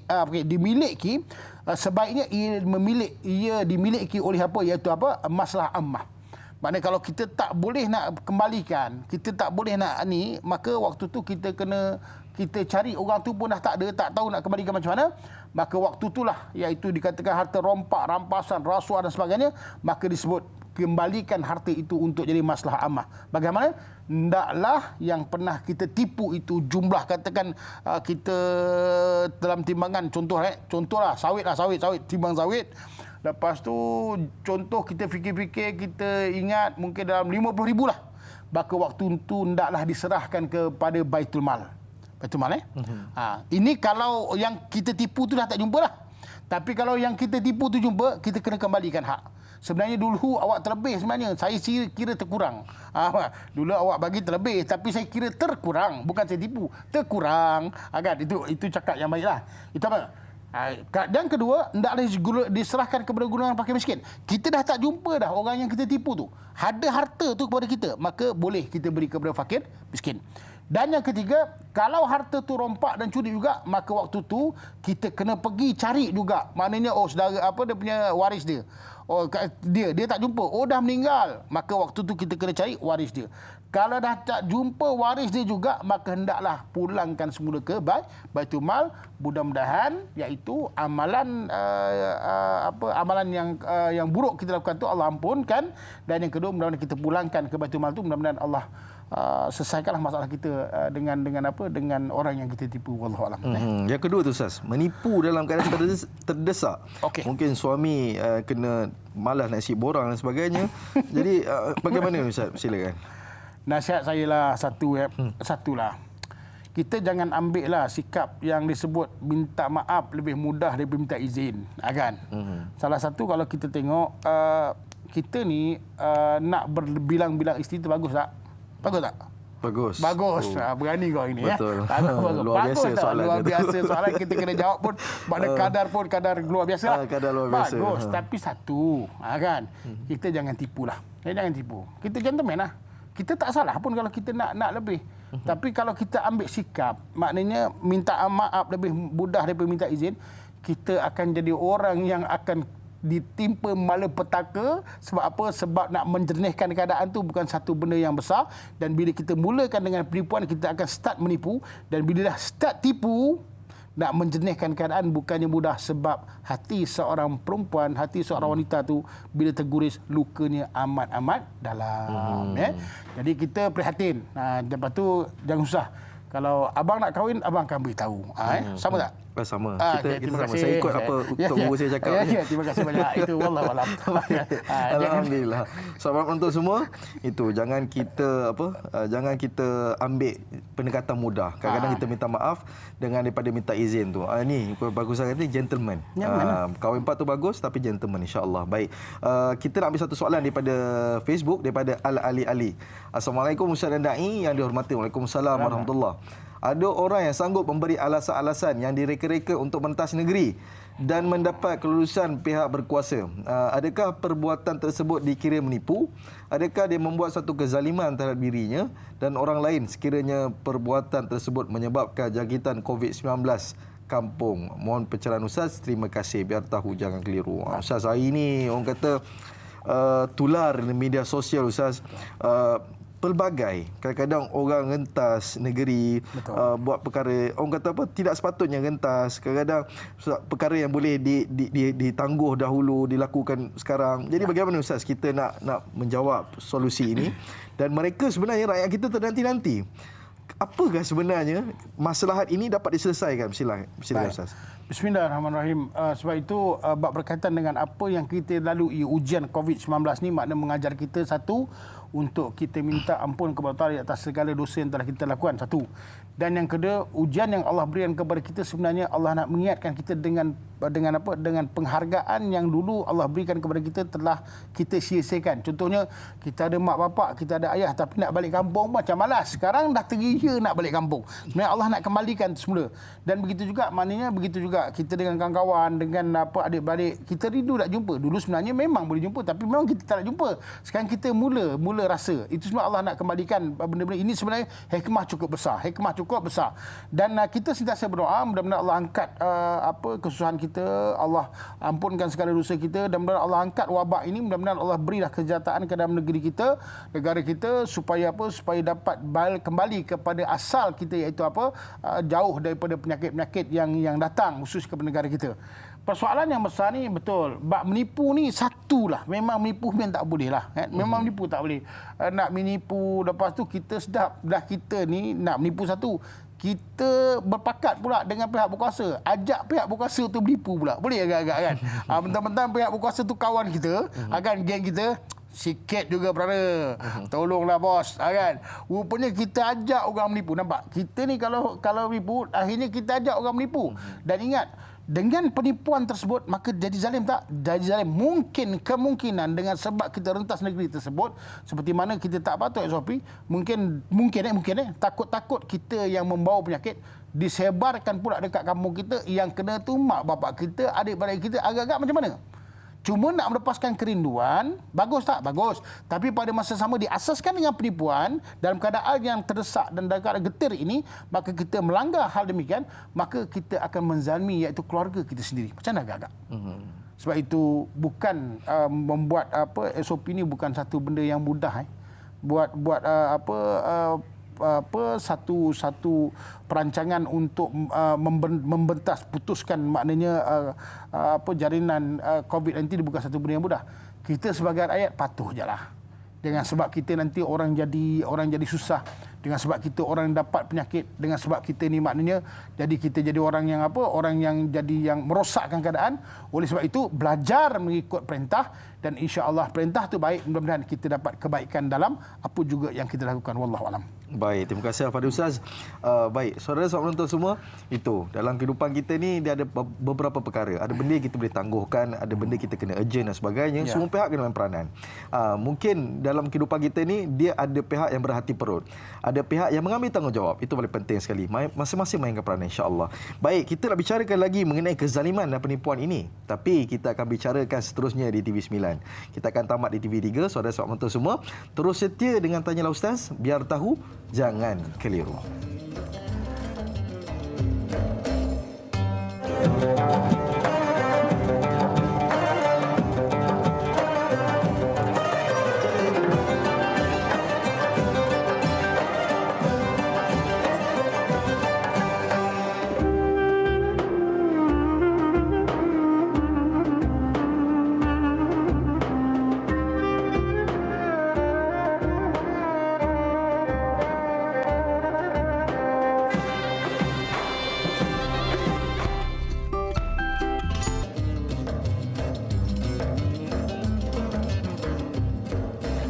Alhamdulillah, kembali kita lagi dalam majlis ilmu Tanyalah Ustaz, biar tahu jangan keliru. Masih lagi bersama dengan saya Dan Hilman dalam Tanyalah Ustaz, biar tahu jangan keliru. Saudara-saudara penonton semua, hari ini kita bicarakan mengenai penipuan dan juga kezaliman bersama dengan Al-Fadil Ustaz Jazlan Abdullah yang telah bersama dengan kita pada awal sejak pukul 6.30. Hari ini sekarang ni dah pukul 8 pagi. Jadi saudara-saudara penonton semua, inilah mujahadah kita. Mujahadah kita Al-Fadil Ustaz penat-penat datang pagi ini, yang kita pula di hadapan TV, pagi-pagi dah buka TV, lepas solat subuh ramai-ramai kita ajak ahli keluarga, kita tengok TV dan sebagainya, semata-mata untuk kita letakkan kalimah la ilaha illallah di hadapan kita, untuk kita mati dengan kalimah la ilaha illallah Muhammadur Rasulullah. Jadi insya-Allah saudara-saudara penonton semua, kita berbaki lagi setengah jam, kita akan terus ke Facebook.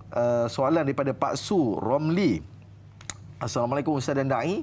Waalaikumsalam warahmatullahi. Jika orang susah melakukan penipuan, mungkin ia suatu yang biasa dalam mencari sesuap nasi.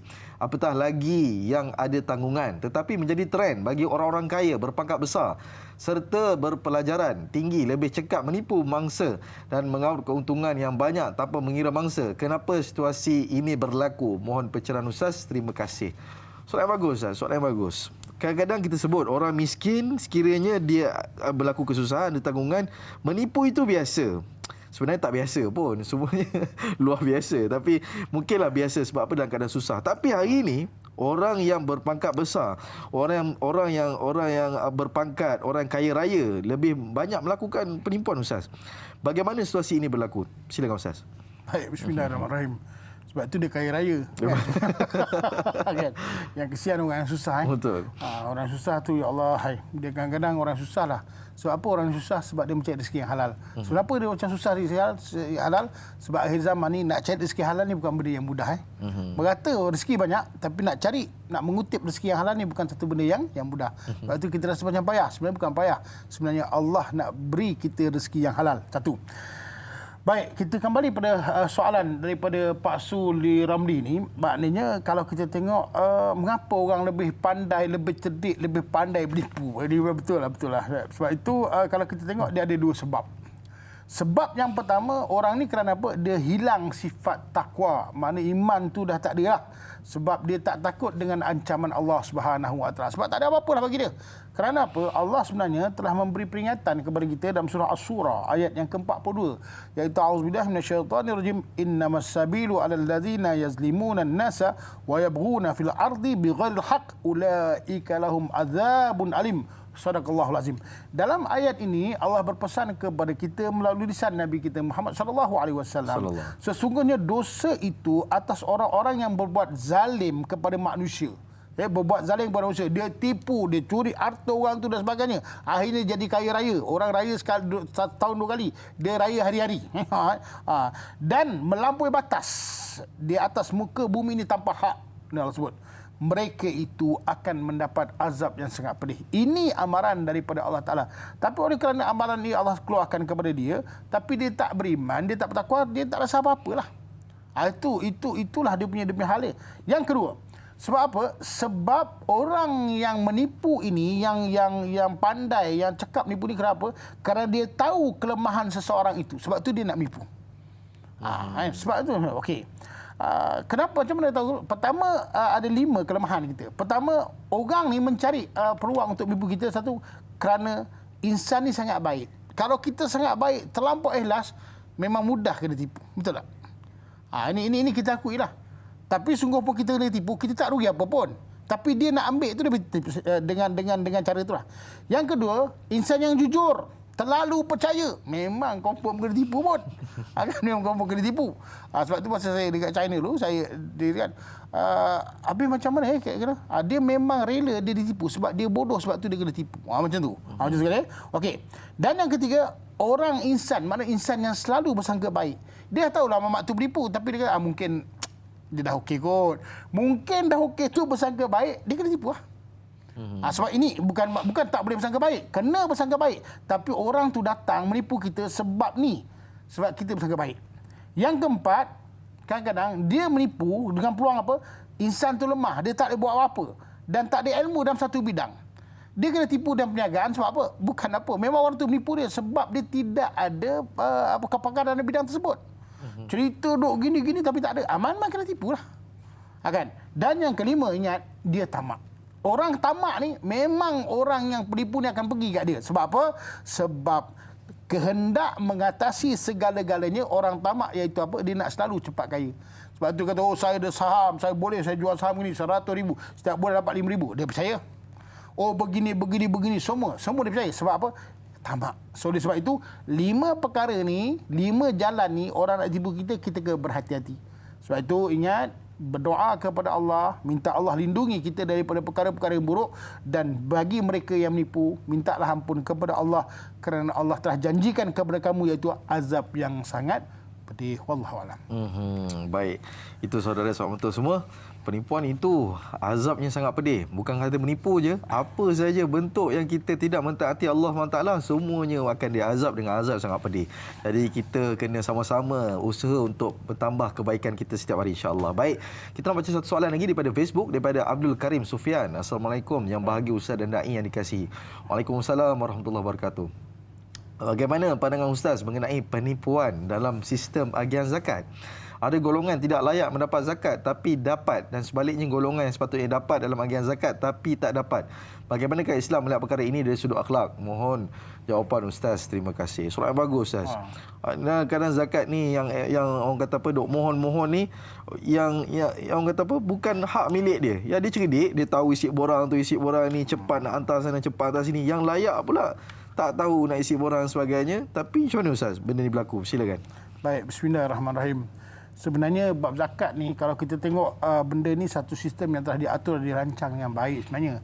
Cuma kadang-kadang maknanya kita yang menguruskan, makna ataupun makna yang kadang-kadang kita pun ada terlepas pandang dan sebagainya.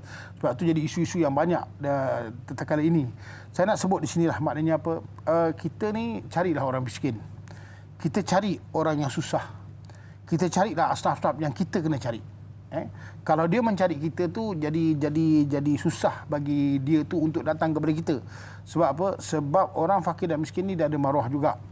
Dan bagi orang yang menipu zakat ni, mana memanglah, makna kita dah tahu dah dia pun penipu, muka dia pun penipu, apa peluang pun dia akan ambil, kan? Tapi ingat tahu, Allah dah janjikan banyak perkara dengan azab yang pedih dan sebagainya, itu Allah dah janji. Kalau dia tak sedar juga tak tahulah. Cuma harapan saya iaitu apa? Kita kena tengok iaitu apa? Jiran kanan dan kiri kita, masyarakat kita, kampung kita, kawasan kita, mana ada orang susah, kita kena bantu. Ya, kita kena bantu. Kita kena cari orang susah. Jangan orang susah tu cari kita. Sedih sedih. Saya cakap benda ni sedih sebab apa?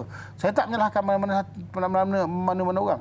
Saya rasa menyalahkan diri saya sendiri. Macam kenapa kadang-kadang kita tak fikir satu hari kita cari orang susah. Orang susah tu datang kepada kita, jangan kita hina tau. Sebab orang susah yang datang kepada kita tu, Allah yang datangkan kepada kita kepada dia untuk apa? Tujuan Allah nak suruh kita buat ibadah, bagi dia sedekah, bagi untuk dia tolong dan sebagainya. Yang kedua, Allah nak ajar kita, engkau daripada pagi tadi semenjak kau bangun subuh sampai tetekala ini kau tak pernah fikir hari ni berapa orang aku nak cari orang susah. Sebab itu orang susah jangan dihina, sebab orang susah itu perlu dibantu. Orang susah tu jangan dinista, sebab orang susah itu perlu dibela. Sebab itu belalah orang susah. Kerana apa? Nabi SAW membela orang-orang susah. Membela orang susah. Tengok Nabi ada ahli sufah tu kan, Nabi yang susah. Nabi beri makan, Nabi apa. Saya nak ingatkan lagi, Nabi SAW bukan miskin tau. Nabi kita kaya. Tapi kenapa Nabi sampai tak ada makanan? Bukan Nabi tak ada makanan, habis makanan tu dibagi dekat orang-orang Susah. Itu hebatnya Nabi mengajar kita. Kita makan, hampa apa yang ada kat dapur kita sampai terbuang. Orang cari makanan, baki makanan kita dekat apa? Dekat ni. Dekat apa? Sampah. Dekat bangkau sampah. Macam mana agak-agak? Allah, mudah-mudahan Allah ampunkan dosa kita lah. Kita dah buat banyak benda-benda yang terlepas pandang. Mudah-mudahan Allah kembalikan ke daripada asas kita. Kita ikut cara Nabi. Mulai hari ini, saya nak nasihat diri saya, dari Helman, semua muslimin muslimat yang dirahmati sekalian, mulai hari ini, kita sama-sama cari orang susah. Mudah-mudahan dengan cari orang susah itu, Allah mudahkan kita, Allah mudahkan mereka, dan mudah-mudahan kita semua menjadi hamba Allah yang bertakwa. Amin ya rabbal alamin. InsyaAllah. Baik. Saudara, selamat semua. Itu satu orang kata apa, Ustaz pesan kepada kita semua. Kita sambut kita cari orang susah. Kita buat usaha dakwah, kita bantu mereka dari segi kehidupan, apa yang boleh bantu kita bantu, insya-Allah. Baik, kita akan berehat seketika, kembali lagi selepas ini. Biar tahu, jangan keliru.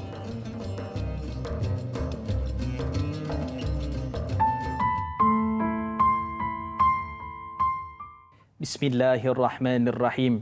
Allahumma inni a'udzu bika minal baras wal junun wal judham wa min sayyi'il asqam. Ya Allah, ya Tuhan kami, lindungilah kami daripada penyakit sopak, penyakit gila, penyakit kusta dan penyakit-penyakit yang membahayakan. Walhamdulillahirabbil alamin.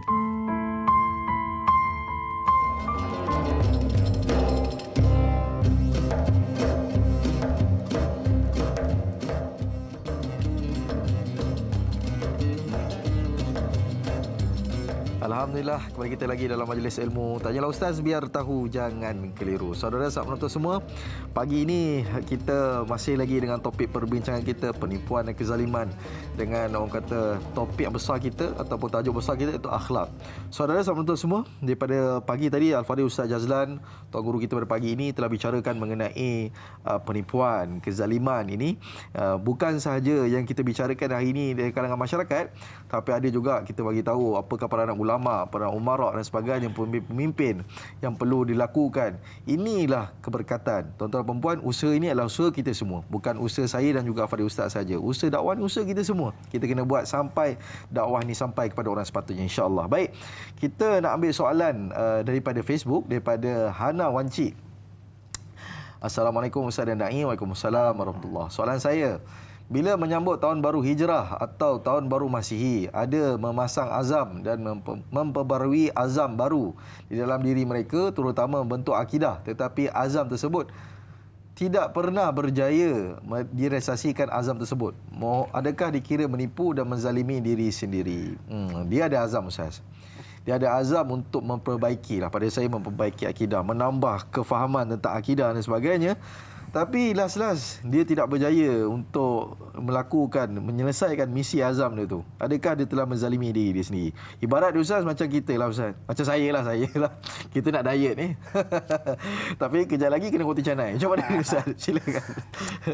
Soalan Hana Wanci ni sebenarnya macam langgar batang hidung kita lah. Betul tau. Betul. Sebenarnya kita tahu, sebenarnya bukan kita tipu. Kita tak tipu diri kita. Cuma kita kurang berkemampuan untuk melaksanakan hal demikian dalam diri kita. Betul. Sebab itu kita ni kena pandang azam kita kena pandang cita-cita kita. Sebab yang boleh merubah tu makna kita dengan izin Allah Ta'ala. Seperti mana Allah sebut dalam surah Al-Ra'd ayat ke-11, iaitu a'udzubillahi minasyaitanirrajim. Innallaha la yughayyiru ma biqaumin hatta yughayyiru ma bi anfusihim. Sesungguhnya Allah Subhanahu Wa Taala tidak mengubah keadaan suatu kaum sehingga mereka mengubah keadaan diri mereka sendiri. Oleh sebab itu, benda ni sama-sama saya cakap pun untuk diri saya dan Ilman pun sama, kita semua sama. Maknanya Allah ni beri peluang kepada kita ni hidup, pertama apa? Untuk tambah amal ibadah. Betul. Kalau kita tak dapat, kita amal, ya Allah, tahun depan, ya Allah, lepas Ramadan ni aku nak bangun malam setiap malam. Bila dah masuk Syawal ni, malam pun maknanya kita tak bangun. Maknanya yang penting kita ada azam, insya-Allah lepas ni ada bulan-bulan yang lain kita buatlah, jangan tak buat kita tambah. Dan kedua iaitu apa? Allah beri kita hidup ni untuk tambah amalan. Yang kedua, Allah beri kita hidup untuk kita minta ampun kepada Allah di atas dosa kita. Jadi kita kena banyaklah minta ampun kena minta ampun. Sebab apa? Sebab kita banyak gagal. Dan yang ketiga, kita terus berusaha menjadi hamba Allah yang bertakwa. Kita kena usaha lah. Memanglah benda ni menggagal.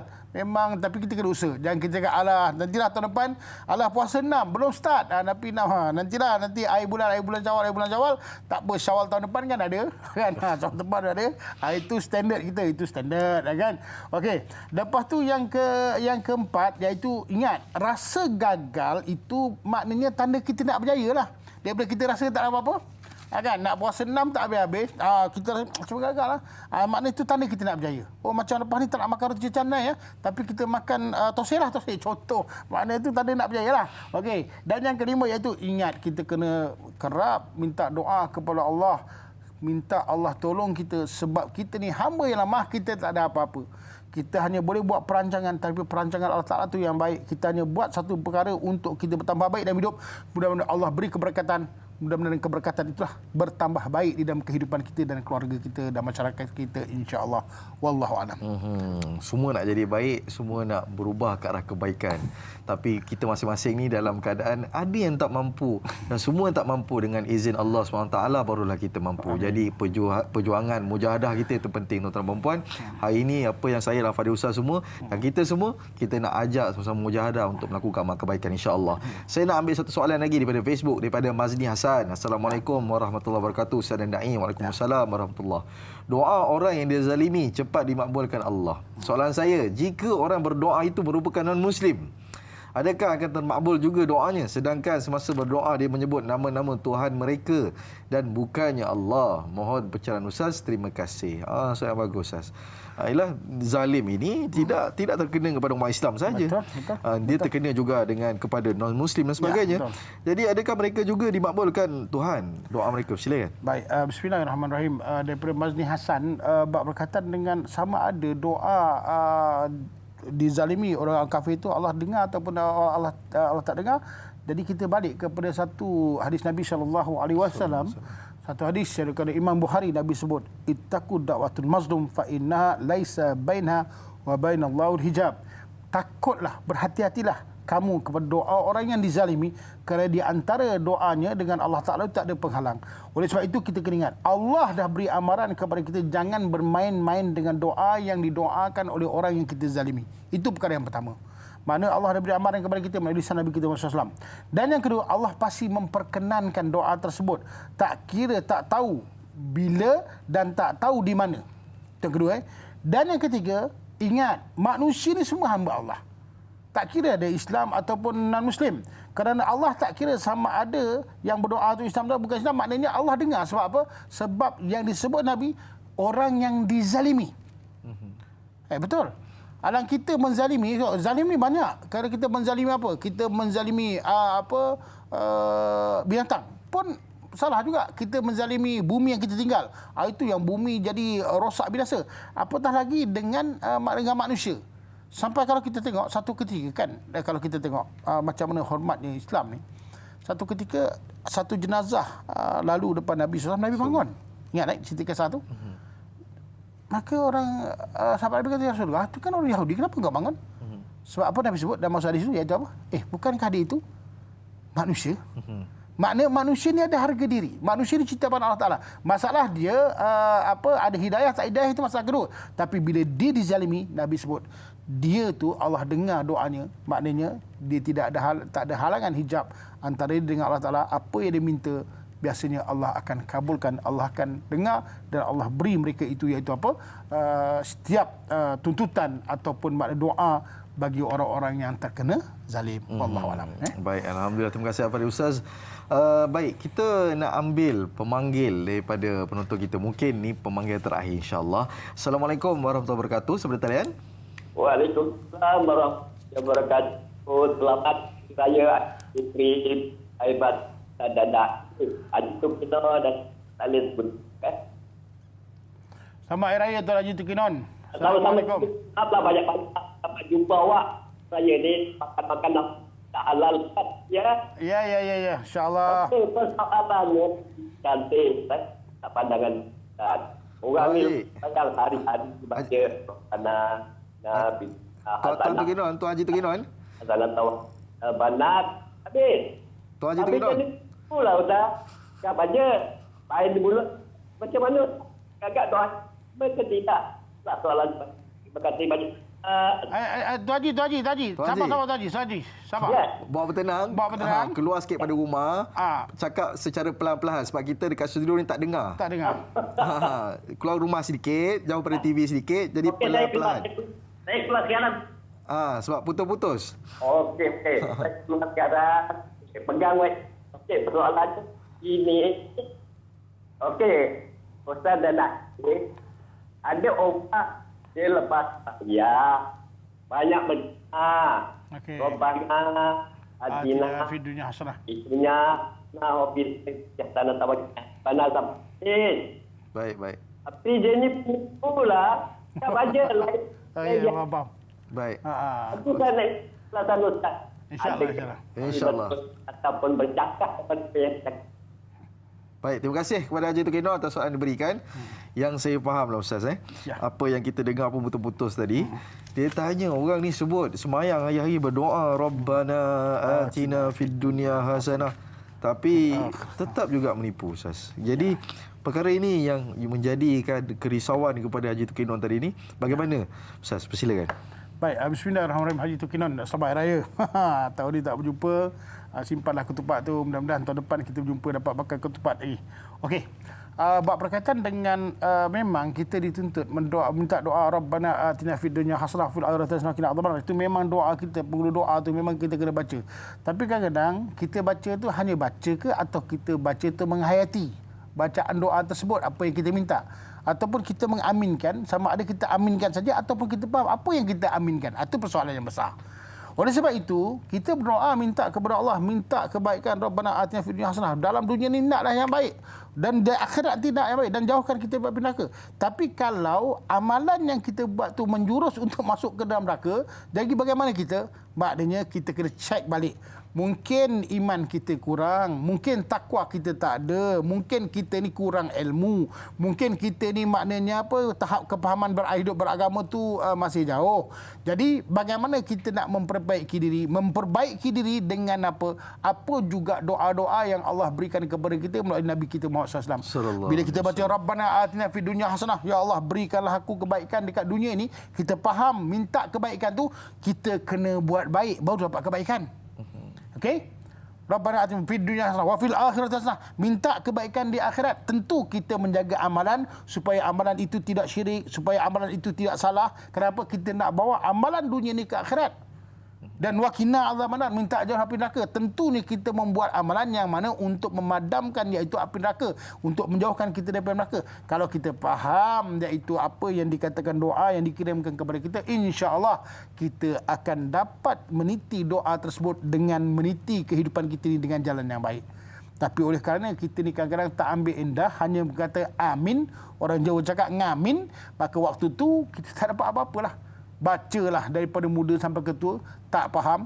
Fatihah pun tak faham. Duduk doa-doa di antara dua sujud pun tak faham. Waktu itu, akhirnya benda yang kita lakukan tu hanya ikutan, tidak ada kesan dan akhirnya kita hidup dalam keadaannya lara yang lalai. Wallahualam. Baik, alhamdulillah. Terima kasih Ustaz.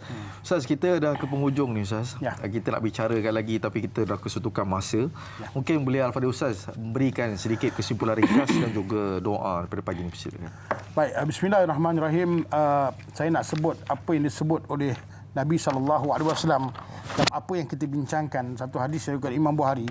Nabi sebut, man kana indahu mazlamatun li akhi min irdin aw min syai'in falyatahallalu minhu yawmal qabla an la yakuna dinarun wa dirham. Barang siapa yang berbuat zalim kepada saudaranya, baik terhadap kehormatannya maupun sesuatu yang lainnya, maka hendaklah ia minta halalkan daripadanya sebelum di hari dinar dan dirham itu tidak berguna. Okey? In kana lahu amrun salihun uhiza minhu biqadrin mazlamati. Jika sekiranya ia mempunyai amalan yang soleh tatkala itu, maka amalan itu akan diambil sesuai dengan kadar kezalimannya. Wa in lam yakun lahu hasanatun uhiza min sayyi'atin sahibihi. iaitu jika tidak ada punya amalan kebaikan tu, maka waktu itu dia akan mengambil iaitu dosa yang ada pada orang yang dizalimi itu, fahumila alaihi, dan dia akan dibebani dengan dosa tersebut. Oleh kerana itu ingat, jangan kita zalim. Kalau kita zalim nanti kita akan jadi muflis di akhirat, sebab amalan-amalan kita nanti waktu itu akan diambil oleh orang yang kita zalimi dan orang yang kita tipu, dan akhirnya kalau amalan kita habis, Nabi sebut waktu itulah dosa-dosa mereka yang mereka lakukan tu akan kita ambil dan akan kita pegang dan akan kita tanggung, kerana itu merupakan janji daripada Allah Taala melalui lisan Nabi kita Muhammad sallallahu alaihi wasallam. Maknanya waktu ni sama-samalah kita minta ampun kepada Allah Taala di atas dosa yang kita lakukan terhadap Allah, dan minta ampun kepada manusia yang telah kita zalimi, yang telah kita tipu, dan pulangkan hak tersebut. Mudah-mudahan kita menyelesaikan hak ini di dunia, mudah-mudahan kita selamat dalam perjalanan kita daripada dunia sampai akhirat, insya-Allah. Wallahu alam. Baik, alhamdulillah. Terima kasih Fadil Ustaz dan juga sahabat penonton semua. Saya dan Fadil Ustaz memohon ampun dan maaf sekiranya terlebih bicara terkasar bercara dan juga terlebih bicara yang baik semua pada Allah SWT yang buruk itu pada diri kami sendiri. Jadi Ustaz, sebelum kita kehabisan waktu ni Ustaz, kita nak bagi tahu esok jangan lupa kita ada Da'i Hadari sebagai moderator dan juga panel Ustaz Ahmad Fuad Mukhtar dengan topik esok pengajian hadis mendapat rawatan dari penyihir. Baik, ini satu mungkin asbab untuk kita sama-sama belajar mengenai ilmu rawatan Islam dan sebagainya, insya-Allah. Baik, sebelum tu saudara-saudara penonton semua, mudah-mudahan apa yang kita dapat pada hari ini dapat kita amalkan dan juga kita sampaikan, insya-Allah. Usaha dakwah ini kita kena ingat bukan hak milik ustaz semata-mata, tapi adalah hak milik kita semua. Insya-Allah. Wallahu alam. Assalamualaikum warahmatullahi wabarakatuh.